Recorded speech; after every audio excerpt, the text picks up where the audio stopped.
শেরপুর জেলার ঝিনাইগাতী উপজেলায় আজ মঙ্গলবার সকালে উপজেলার হলরুমে ৪৬তম জাতীয় বিজ্ঞান ও প্রযুক্তি সপ্তাহ এবং বিজ্ঞান মেলা ২০২৫ নবম বিজ্ঞান অলিম্পিয়াড কুইজ প্রতিযোগিতা উদযাপনের লক্ষ্যে প্রস্তুতিমূলক সভা অনুষ্ঠিত হয়েছে।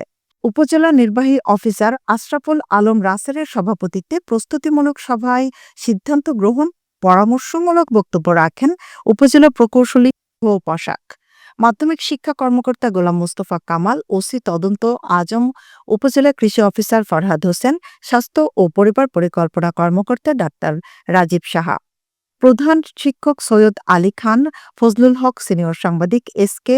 সাত্তার প্রমুখ। উপজেলা প্রশাসনের আয়োজনে প্রস্তুতিমূলক সভায় ৪৬তম জাতীয় বিজ্ঞান প্রযুক্তি সপ্তাহ, বিজ্ঞান মেলা ২০২৫, নবম বিজ্ঞান অলিম্পিয়াড ও বিজ্ঞান বিষয়ক কুইজ প্রতিযোগিতা আয়োজনের লক্ষ্যে বিভিন্ন কর্মসূচি গ্রহণ করা হয়েছে।